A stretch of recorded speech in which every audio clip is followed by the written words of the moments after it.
Value zone hyper mart Nandamuri Balakrishna గారిచే November 28న నాచారంలో గొప్ప ప్రారంభం. నటుడు శ్రీతేజ్ మళ్లీ చిక్కుల్లో పడ్డారు. ఆయనపై కుకట్పల్లి పోలీస్ స్టేషన్లో కేసు నమోదైంది. తనను ప్రేమించి పెళ్లి చేసుకుంటానని మోసం చేసి గాలి కొద్దిలేశాడంటూ ఓ యువతి ఫిర్యాదు చేసింది. ఇప్పటికే ఓ వివాహితతో వివాహేతర సంబంధం పెట్టుకుని ఆమె భర్త మృతికి కారణమయ్యాడు శ్రీతేజ్. ఈ విషయమై తలపట్టుకున్న అతడు తాజాగా ఓ యువతి ఫిర్యాదుతో మళ్లీ వార్తల్లోకి ఎక్కాడు.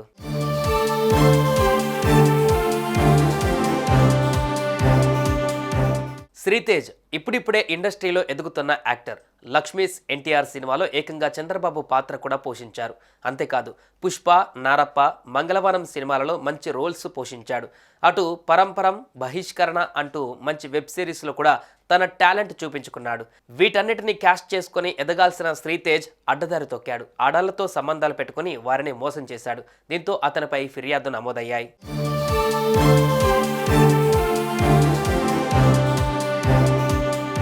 శ్రీతేజ్పై ఇప్పటికే పలు పోలీస్ స్టేషన్లలో కేసులు నమోదయ్యాయి. ఓ బ్యాంక్ సీనియర్ వైస్ ప్రెసిడెంట్ భార్యతో శ్రీతేజ్ అక్రమ సంబంధం పెట్టుకున్నాడు. ఈ విషయం కాస్త ఆమె భర్తకు తెలియడంతో ఆయన గుండెపోటుతో మృతి చెందాడు.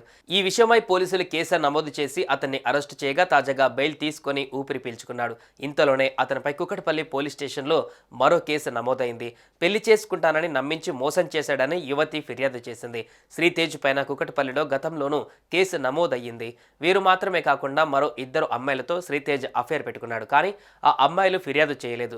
ఎలాగలాగో ఈ యువతి ఫిర్యాదు చేయడంతో నేరారోపణల కారణంగా ఈయనపై BNS 69-115/2, 318/2 సెక్షన్ల కింద కేసు నమోదు చేశారు.